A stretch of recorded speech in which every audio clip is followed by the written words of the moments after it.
prices, big selection, and committed to quality customer service. The Live 5 for 6 Skyview Network, sponsored by Terry Lambert Hyundai.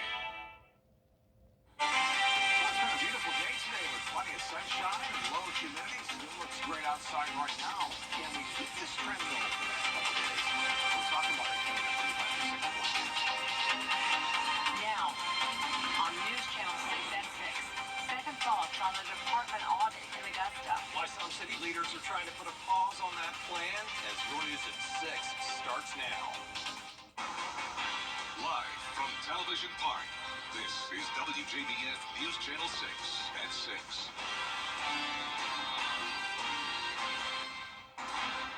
Good evening, everybody. I'm Brad Means. And I'm Jenny Montgomery. Thank you for joining us.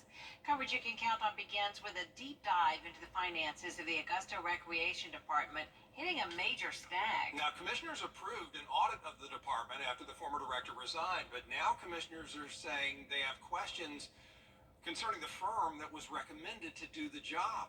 George Escala has more. Augusta leaders looking for answers when it comes to the bid to audit the Parks Department. Can you live with this bid now from your research you've done already? No. How come? Well, that's what we're going to discuss. Commissioners with lots of questions about the audit bid because 2 weeks ago they were presented with one firm being recommended, only to have the procurement department recommend another the day of the meeting. We still have questions on the why. Again, we heard about it on the floor. We didn't get it beforehand. I'm not sure why we didn't hear about it before we got here. So we'll ask some questions today.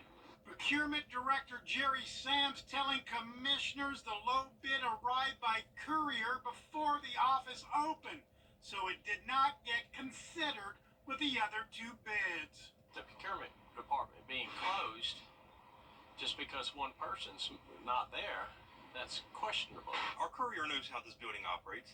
Our courier knows that the building is only open during certain hours. I mean, the courier is an Augusta courier. So, once again, it just doesn't add up.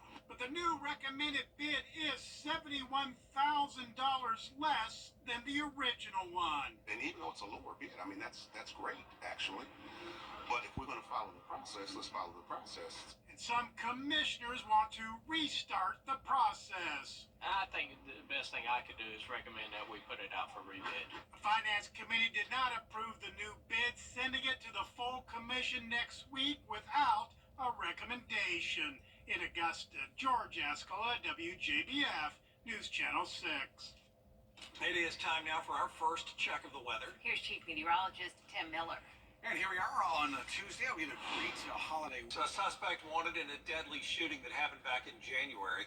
Investigators searching for 29-year-old Michael Scott. They say he was involved in a shooting at Club Rain. Krishawn Martin was killed in that incident.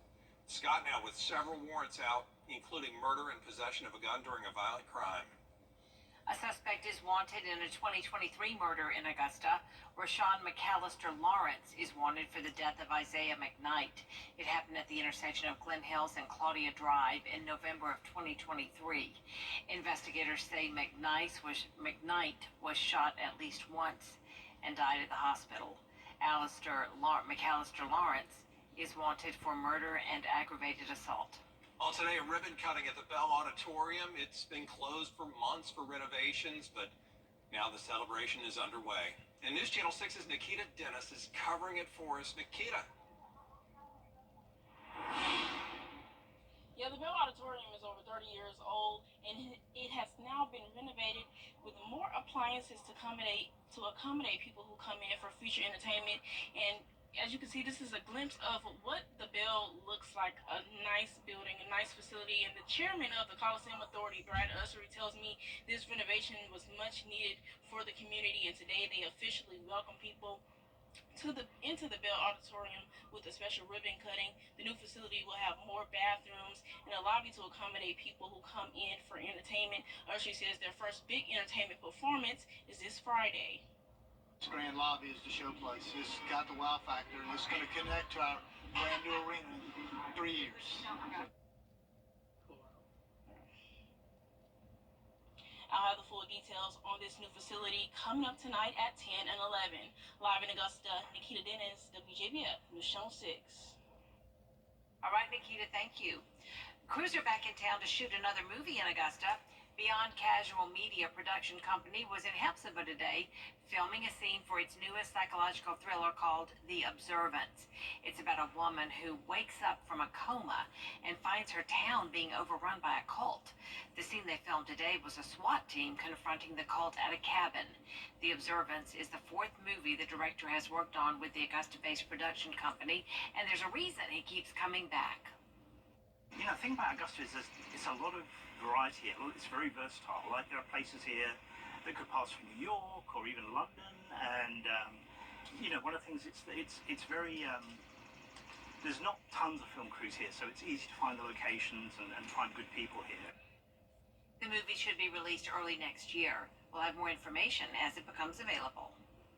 Early voting for the South Carolina primaries. A big donation to Children's Hospital of Georgia today. Norfolk Southern coming up with a check for $250,000. There you see the special presentation at the hospital to mark this big occasion. A lot of people at CHOG certainly grateful for it. And it all came about thanks to the work of the Children's Hospital Philanthropy Board. Way to go. The money is going to help fund the Kisner Center and help a lot of children with behavioral issues be treated under one roof. Graduation season is in full swing, and one of our local counties is celebrating this year's graduating class in a special way. Here's Graham Lee. When you drive up to McCormick High School, you'll see these Chiefs banners. But if you go through downtown McCormick, you'll find 38 banners honoring the 38 graduating seniors from McCormick High School's class of 2024.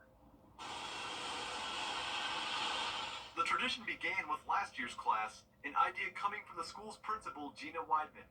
It's a chance for graduating seniors to be recognized by everyone going through the downtown area. Taj Green has spent the last 4 years at the high school after moving from New York. He says seeing his banner is an honor. We're in a small town, you have screens to look at all the people you look up to, your idols, sports idols, political idols, all these people, they all have their faces plastered somewhere.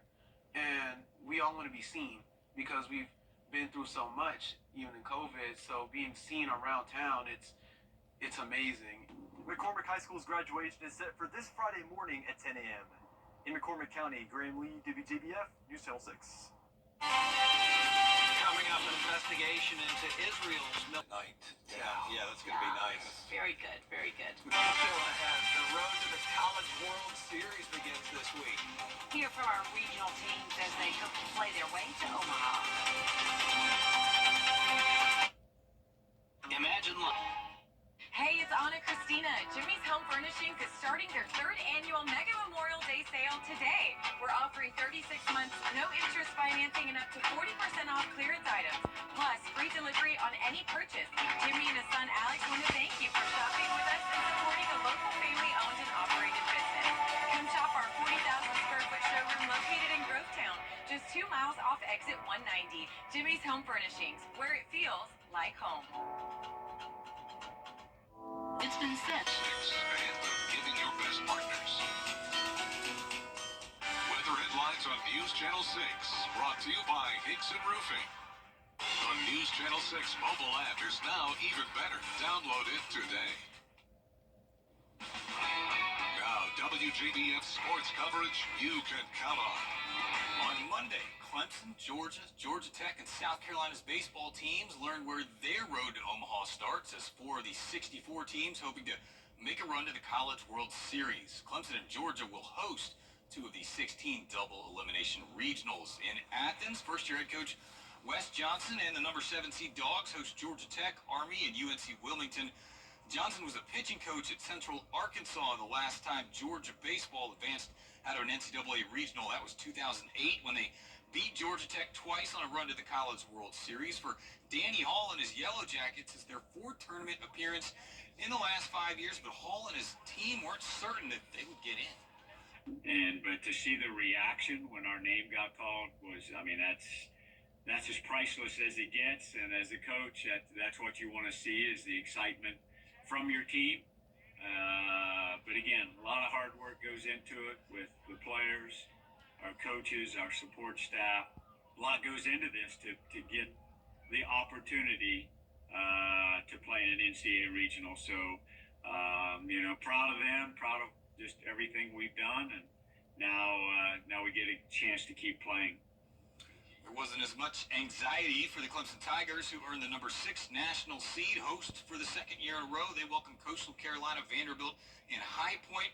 Eric Beckett ready for his Tigers to make the most of the home field advantage they'll get at Doug Kingsmore Stadium. And when the crowd is loud and they stand up and clap with 2 outs and 2 strikes, and they actually have synchronized chants and they cheer and they get into it, our guys absolutely feed off that. We need DKS to be filled with 6,000 or 7,000 participants acting as if they're the 10th man on the field. And if we can do that, wow, I can't wait to hear this place rocking. The South Carolina Gamecocks thought they might end up in the Clemson Regional. Instead, they head up the road to Raleigh, where they opened with James Madison and the NC State Regional. Gamecocks made a nice run in the SEC tournament, but bad defense proved costly. Mark Kingston says they won't overdo it, trying to improve on their errors. Yeah, there's a fine line there. You don't want to turn a thing into a bigger thing, but we will focus on the fundamentals. I promise you that. We will review everything that matters, and we will get the guys the reps that they need.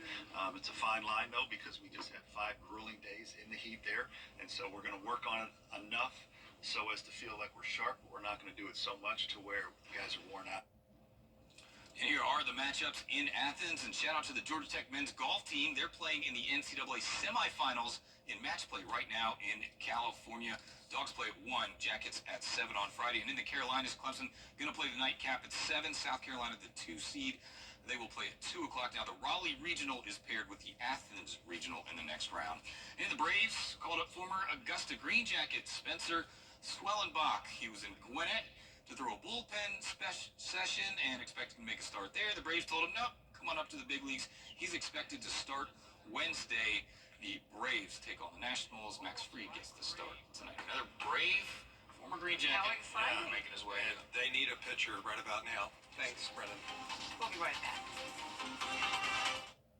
From scheduling your free estimate. Factory sale going on now at Great Deals on Furniture.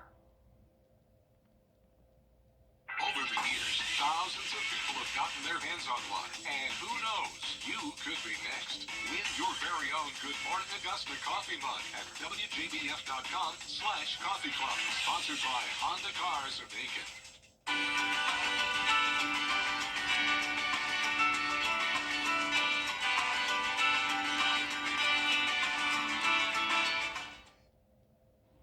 Tonight's NBA Western Conference final game could be one for the history books as the Dallas Mavericks go for a 4-game sweep over the Minnesota Timberwolves. They lead 3-zip right now. Last night, the Boston Celtics wrapped up a 4-game sweep of the Indiana Pacers over on the Eastern Conference side. If the Mavs complete the sweep, it would be the first time in NBA history that both conference final series ended with sweeps. So we'll see tonight. How about that? Mm-hmm. Forecast 87 tomorrow. Low humidity. Notice the temperatures drop for Thursday and Friday. Continued low humidity and overnight lows in the 50s as we start to enter June. We'll take it. All right, Tim. Thanks a lot. Thank you all for watching. We'll see you again for News Channel 6 at 11. Have a great evening.